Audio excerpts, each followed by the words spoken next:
Guys, what's going on? I'm going to do a recap. We did almost 45 minutes. That was good too. It was good information, and we found out the audio was jacked around, but we're not going to. Why don't we let them where they can chime in and see if they can hear us? You know, can they message you while we live? Yeah, can you guys message me if you can hear me out there? Let's see. You need some water? No, I'm good. Yeah, so let me see if they can hear. I got. All right, we're back live. If you guys hear me, give it a thumbs up out there in Facebook world.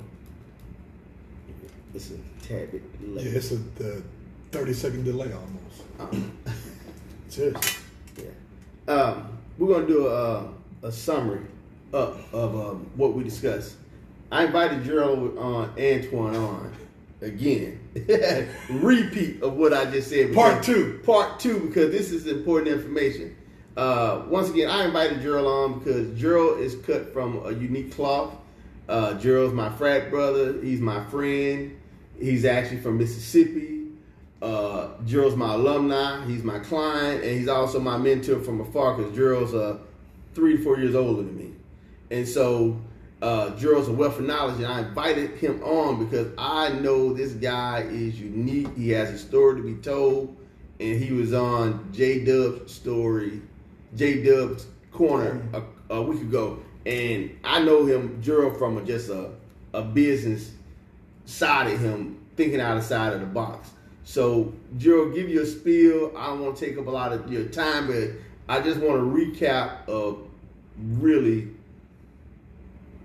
summed it up of some of the things you doing as far as generational wealth, being a business owner, and you continue to pivot throughout some of the things you've done, regardless of your failures. You're always looking for a way out and thinking, what's the next move? Oh, think about the bankruptcy now, the 2.something million. Gerald had a 2-point million bankruptcy, and he was actually to pivot there by becoming what are you now? Fire and arson forensics, yeah. Gerald took the test 17 times. I took the state exam 17 times in 2 months and passed it the 17th time. And each time the test costs money. Yeah. But you were determined, and that's the type of thing people don't understand that they missed out on. He failed. Several times. Gerald had owned a book and portfolio of real estate when the market crashed. Lost it all. Gerald came back. And what was the mindset, Gerald? That's what I want people to understand. The mindset and along the whole time, you have not been comfortable.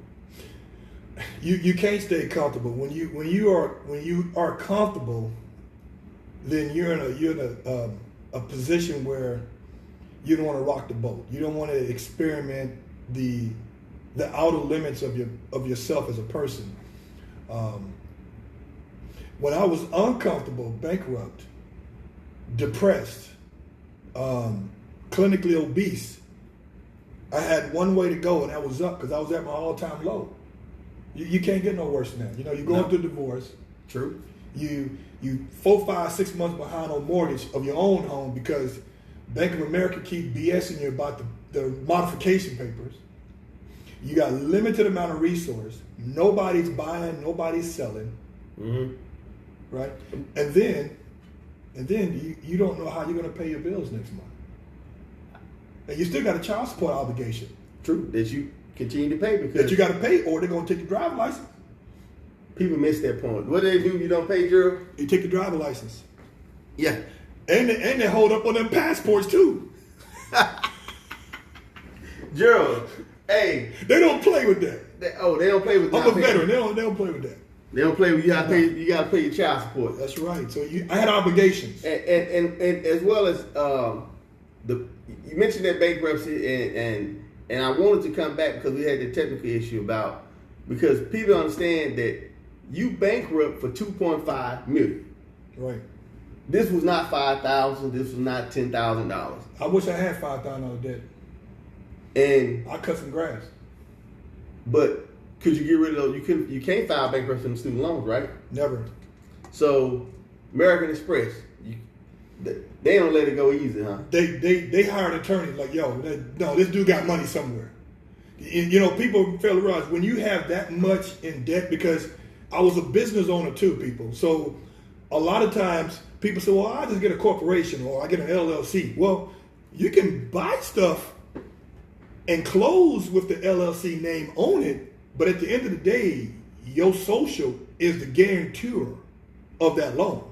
They don't go by corporate credit because most of you guys don't have a DMV number, right? Dun and Bradstreet. We'll talk about that later, right? But usually there's always somebody to personally guarantee the loan. Well, when me and my brother was in business, I gave up law enforcement. He gave up the Internal Revenue Service to do business together. In order to get these co-op dollars, these marketing monies, these spiffs accounts, we use not only we use the card, of course, minority-owned distribution company, right? But we got, it's called lines of credit. There's also a thing called flooring accounts. Flooring accounts, one of the biggest flooring accounts is by a company called GE, General Electric. So let me tell you how that works. These dealerships you see around here, right? The owners of these dealerships, they're not putting money out their pocket to buy all those cars to hope to resell. What they're doing is they use the GE flooring money that gives them $2 or $3 or $4 million. They say, we're going to floor this note to you that Ford gave you. We're going to give you 90 days to pay. And if you pay in 90 days, you get a better interest rate versus you paying 120 days. That's why the salesmen are always pushy, because they know they have to. That flooring account has to be paid in order to get more inventory. Right. So when I owed about 150 with GE, another 100 to Textron, and another 70 with GE Capital, and owing Mitsubishi, Panasonic, Samsung, because we were direct with them. Right. And my real estate endeavors, I had 7 or 8 properties with these BS loans, interest only, no money down, W-2s. I had Photoshop, so they was giving out loans, right? Yeah, 640 credit score, whatever you need, right? And we didn't know. Well, we knew, but we didn't know. True. But my compadres in New York, my Jewish brothers, they saw the storm coming. Yeah. Because the storm happens on the East first anyway. Right. That's the financial capital is Wall Street. And, right. So, we got a financial district in Frisco, but the real money comes from the East Coast. True. Wall Street. Right. So when the 5 years is up, you got these interest only now having principals. Well, the principals on these loans are like, now your mortgage jumped from $1,100 to $2,100, $3,100. Yeah. And if you don't pay that, you're in default. And once you get 90 days, behind, they're not going to take no payment plan. They're going to say, well, you can pay half. No, they want 90 days to get out of bankruptcy, to get out of foreclosure. They do a notice of default. So all this was happening on me at one time, and I have to literally just walk away, take it on the chin, sit back, and rethink how I'm going to come out of this, but come out of this better. And that's what... So you learn from your mistakes. Absolutely. And as well as your failures of the whole along the line. I've had more failures than successes, and I can say that with a smile. Because I told you before when we had technical issues, I said a real person's character is not. See, everybody can say we balling. We cool. We're not really balling. We're still working. Right. Everybody can say we balling. We doing this. We doing that, and they may have some adjectives behind that bullshit, right? But a real person's character is when he at his lowest point. How is he going to prevail? How is he going to come out of the valley? Right. That's when you see who you really are. How are you going to come back from behind? Right. A lot of people stop. Yeah, they fold up. They fold. I lost a lot of my friends when the market crashed in 2010, and they haven't jumped back. A lot of them have not jumped back into this mold of real estate or being an entrepreneur. They shied away. They're comfortable. And the thing about it, you're still up, running, pivoting, moving around. Yep. And the one thing you said, you always say about your friend in New York, your friends in California, relationships are one of your key factors of your success. You think? I think so, because I know when I started my endeavors in Texas, you turned me on to a group of people. I'm still doing business with those group of people, but I know you told them, say, yo, hey, this dude, he's high energy, he ain't bullshitting, but I'll pay the bill. Right. At the end of the day, people want to get rewarded for what they've done. True. Right? I mean, even Nancy, I flew her to Los Angeles. Right. Yeah, she decorated my whole house in Inglewood. Yeah. I'm like, shit, I'm just a relationship I will always have. Right. Right? So, you got to have people who have the same mindset. That's not, of course, not everybody going to be leaders. You're going to have some good followers. You need good people on your team. Right. Right. And those are the people you surround me with here in Texas. Right. You know, but at the end of the day, you have to, because see, I like working and providing, but I also want my people to be able to make money and live the life they want. Like when Mark called, right? I want Mark to say, okay, Gerald's going to pay me on time. Mm-hmm. Yeah. Gerald's got my back. Yeah. You know, and because usually as a business owner, you've seen sometimes where we would pay employees before we pay ourselves. Yeah, people don't see that side of it, where you making sure your employees are taken care of. Make sure those checks clear. Yeah. Yeah. Or the thing about it is making sure your name moves when you call them, and you're even though you made a mistake, I'm gonna say a mistake. That as a business owner, you will take losses. Oh, that's the part of the game. That's part of the game. Most people gotta understand it. When I see people saying, "Hey, I want to be an entrepreneur, I want to be like you," I said, "Do you really?" I said, "You can't be 1 foot in, 1 foot out, and think you're gonna be successful." No. And you probably won't be successful the first time around. No. And you got a lot of people that are lucky or handed to them. They don't do well because they miss certain steps. You know what I'm saying? A part of your success now is your failures will make you a winner. Correct. Your relationship will also add value to you being able to see the storm before it comes. Right, and then too, you Monte, when we get a certain point of our life, when we're trying to always pivot, good word, because we have to change, because the world keeps turning on its axis. Right. Whether we want it to stop or not. Uh-huh. And tomorrow may be a different trendy.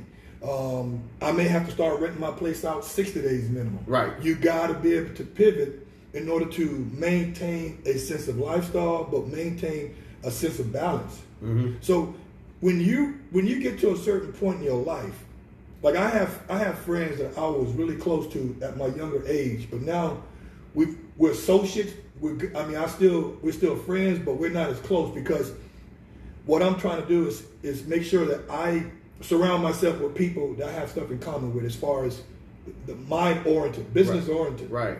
Right. I have a couple of friends, like one named Karim Zazaman, out of LA. He owns a few stores inside the LAX mall. Now, right. LAX airport. Now, to get inside the airport, that's a whole different atmosphere. True. You got to deal with union. Mm-hmm. It's got to have certain up the code, and you got to pass the politics involved. Boom. You got to be voting for the right political person. That plays a role, right? But most people don't know that on the outside. That's right. You got to steward. So when he wants to get a permit or something, he gets it like, how did you get that shit that quick? Well, he's voting. Yeah. He's involved. And then he also owns now a at-home nursing care where people, the nurses come to the house. Yeah. Short-term care or whatever. But we talk big numbers all the time when we talk, To throw out a couple of $100,000, no big deal. For me and you, it's no big deal. But when we try to talk around our peers, maybe not on the same financial status, they give us they call us a couple of adjectives and shit. Like, well, you think you this, you think of this. No, I'm just trying to show you this could be you. The one thing about it is, being where we from, we know what it's like to see things not develop, to see things not prosper. At the same time, I know you're a phone call away. Not just for me, for a lot of other people. Right. But at the same time, people get it confused, but don't see the value that you bring, or they're not trying to listen to what you got to say right now. At the same time, Gerald is definitely a wealth of knowledge, I try, like in the fitness, my new hobby is the fitness thing, right? And I had to challenge myself because, of course, we talked about this. Right. As you get a certain age, men got to have a hobby. True. Or you find yourself getting in trouble. All day. Right. So for me, I want to challenge myself physically and mentally. And where we usually fail at is the meals, the food. Right. So if you can eat like a dog eats premium kibble, same kibble every day. Right. Several times a day. So I had to program myself. I got to eat ground turkey and some greens and eat sweet potatoes every day. Mm-hmm. But I'm not eating for taste. I'm eating for the results. Right. So when you get to a certain point, you have to condition yourself where you have to do stuff on a continuous basis to get some better results, but also learn from the mistakes you made. Right. For me, it was. I thrive being uncomfortable because I'm learning myself every time I get into a tight ass situation. One thing I can say about you, Gerald, you changed from when I met you, when I knew of you from college. Right. You was older than me, to just being a business person to where you are now. It's constantly evolving and challenge yourself. And one thing you said, you're in competition with who? Myself. That's what people miss. Yeah. You know what I'm saying? And being in competition with yourself, it says more than anything. Yeah. It speaks volume to me. And I knew that when I see Gerald, I said, damn, Gerald on some old other stuff. From just being a business owner to owning real estate, Gerald, dude is moving and shaking. Yeah. So I'm thinking about the 5-10 years from now, like passive income. Right. Like I said, my uncle used to own 10, 12 French's chickens in Houston. Like he owned all of them, right? Half of them. Had them in gas stations across the street from a mall. And some of those places are still open, but they're owned by somebody else now, right? Right. I had French's chicken one time, and the one he owned was right next to KFC, and it was kicking KFC's ass, right? But he was always saying, he said, what you want to do is you want to. It's a beautiful thing when you're sleeping and still making money. I had to think about that. I was like, shit, sleeping while you making, and you ain't getting your hands wet. Think about that. Most people miss that boat. It goes over their head. It goes over their head. And I think the whole time I've been noticing you, what you're doing is you've been chasing a business at the same time, passive income. And I notice everywhere you go, you have a system. It's the same system, like brushing your teeth. Yep. You took that same system. Now I see what you're doing now. Wake up early, Vegas. Now, Gerald got a lot of stuff going on. Just the mindset is I want to bring Gerald on to Monte Brown Unfiltered because Gerald's cut it has no bullet holes in him. He's solid. And what I'm upset about, I get more upset about is I see cats that are in position. They may be trying, they're doing the right thing, but I had to bring somebody on that is one of my mentors, one of my friends, and I've done business with them that I know is 100% solid in the things that he does. So let me tell you. So the way I do things when I'm buying a property, because most of the property I buy is usually income property, right? When I find a property, I say, Monte, put an offer in. We don't go by there first and look at it and fill the walls. I said, put it in. Because you know why I try to put an offer in right now, right then? Because within a day or two, they got 30, 40 offers and they all look the same, right? But when you got somebody putting an offer in the same day or the next day came on the market, and you want to pay whatever they say they're asking for. Did you pray about it? Well, I always pray. I'm saying when you write it up, people want to go say, let me go home and pray. No, because I've learned that, if it's meant to be, it's meant to be. True. Right? But what we do that blind offer all the time, because I know it gives me enough time for you to go by there and say, Gerald, this is a good one, it's not a good one, walk away. Because we still bought like 48 hours. True. Right? Yeah. But I remember one time we was getting a crib. This is my thing. And they said, they want to see a copy of my bank statement. Remember? Yeah. But that's what you got to do now. Yeah. You have to have a bank letter or your bank statement. Yeah. Even now with the way houses are going, I don't think people know how much the market has changed from when you bought several years ago, even on this house. It's probably gotten where it's like if a person go over a certain amount, they want to see a bank statement. Yeah. they're requiring it now. Because we put in a cash offer, so it was like, really? Yeah. So they want to see cash offer. They want to see the bank statement. People miss out on certain stuff like that. You know what I'm saying? So I want to talk about those. I'm gonna recap those condos you bought. Not taking a lot more of your time. That Gerald bought some condos out here in Arlington that were the first person I know personally to do Airbnb long distance. Had several, and they were successful. At the same time, he had to change up because he heard he had covenant, CCC? CC&Rs, the covenants that the HOAs dictate. So what happened was, I always try to buy property that's near an attraction. At that time, Texas Live wasn't built, but it was being built. Right. The baseball park was being rebuilt or remodeled, but it wasn't. But the Cowboys, the stadium was already ready. Right. And the condos were in one little community, and it was literally right down the street. Yeah. I said, man, I'm gonna make some money. Right? Yeah, that you did. I did until HOA got wind. Like, wait a minute. So what happens, people, is that most HOA settings they have a section with short-term renters. That the tenants who stay in those properties have to be there 30 days or more. Anything 30 days or less is called what? Trans rental. Trans rental. They don't play that. So what happened is I started getting hit with fines. Yeah. It's like, what is this? So we talked about it, and we bought those properties at a price that was low because I paid cash for them. True. And they almost doubled, 40% profits. In less than 2 years, 3 years you own them? Less than 2 years. Yeah. So right now, from you owning them, well, that was 4 years ago you owned them. And you sold... 5 or 6. Oh, 5 years ago. We bought them 15. So from you owning 2 or 3 years, you profit by 30%. Now... On each one. On each one. Now, 5 years later, they're you can't. They're double. You got to come in with 100. They're double. Yeah, and this is the game that's being played in Texas because now you have Californians, you have New Yorkers, you have people from out of state who are making out of state salaries, and they come to Texas where their money goes a lot longer, and we don't have state income tax, even though the property tax is higher. But they'd rather pay property tax because it can be protested versus paying all the income tax and federal tax. Right. So we went away with the condos.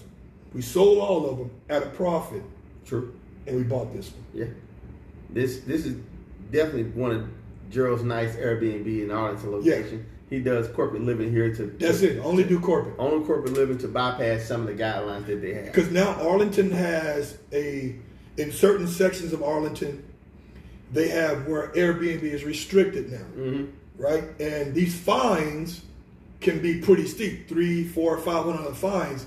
If the building and safety inspection comes by and get a complaint call, or what they're doing, they go online and they check your ads, right? They check your ads online, and your ads have to say minimum 31 days.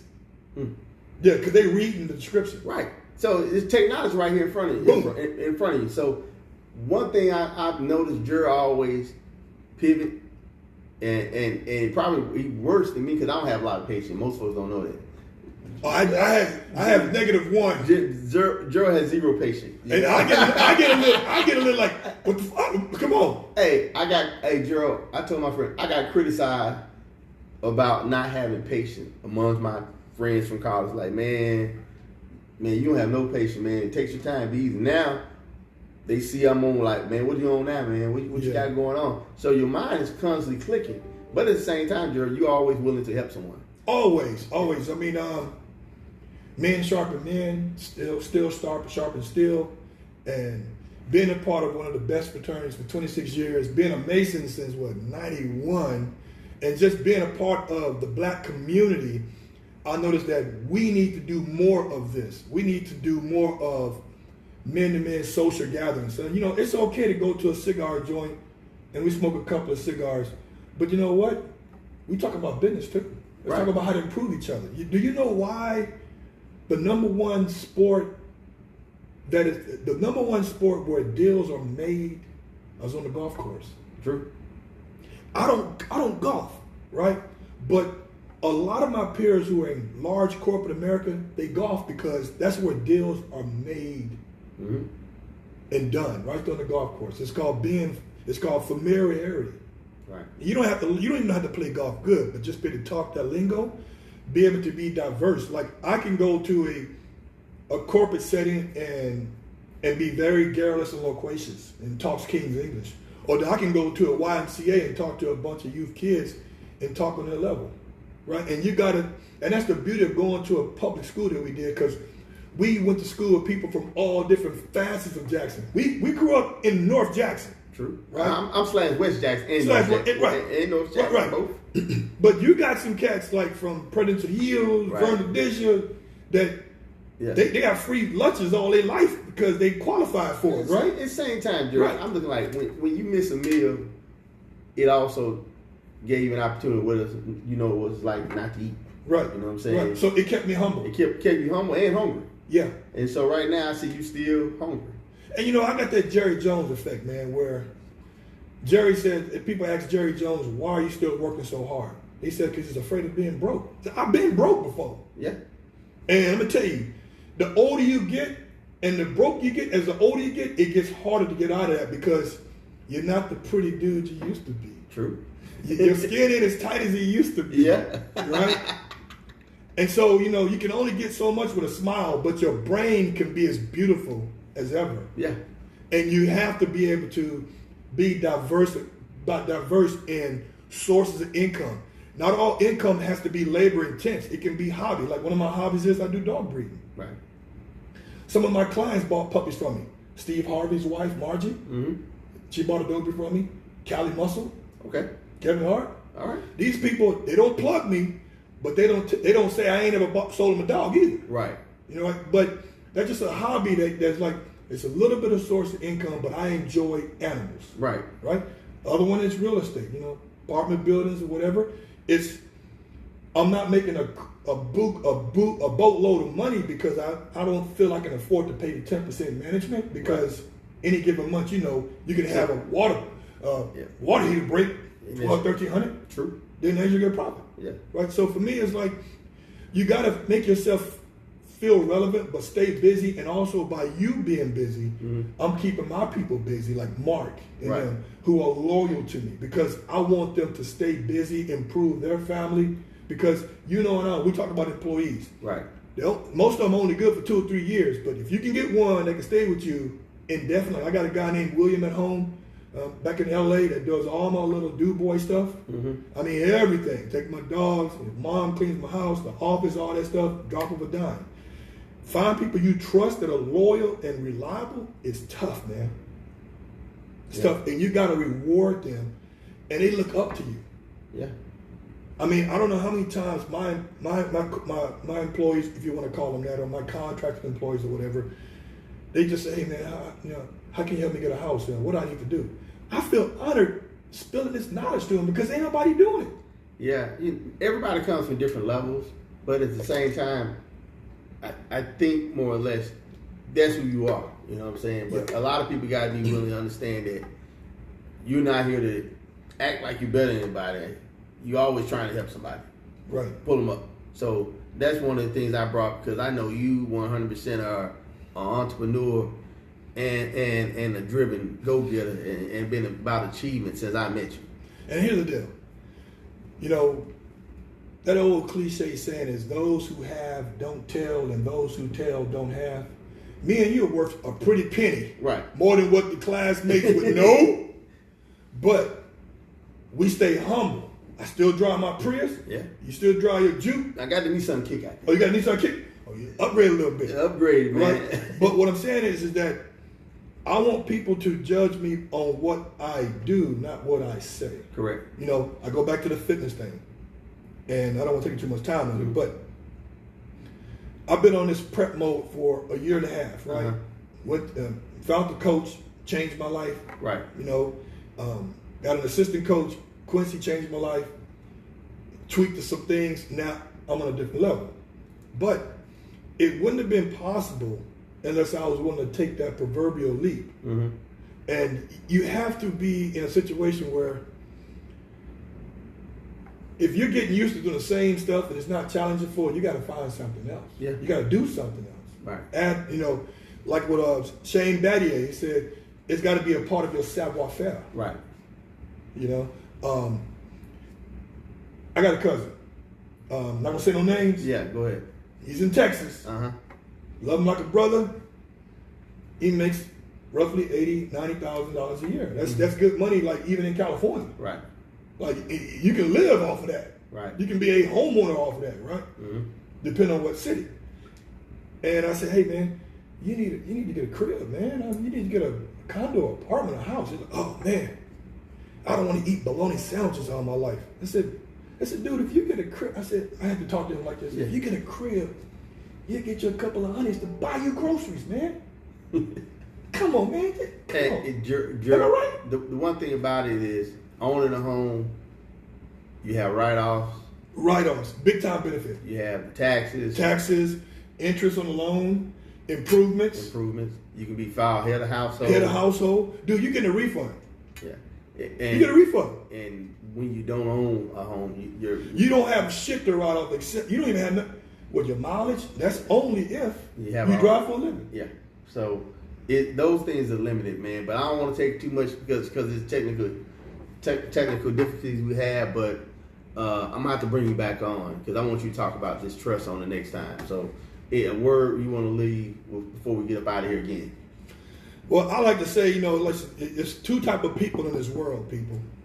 And see, now people are knowing who we really are because from college, people knew of us, but they didn't know us. True. Right? Now you know us now, right? And there's two type of people in this world. Those that make things happen and those that watch things happen. And everybody knows which one they are. Right. But you can always change. Always. Yeah. I appreciate you guys taking time out for the second time. Look forward to second time, part two. Part 2 recap. Hey, I'm gonna bring my boy Steve Big Game James from the SIP, and we're gonna talk to him hopefully next week. I'm gonna try to make sure we don't have this problem again. Talk to you guys soon. Take care. Time to eat.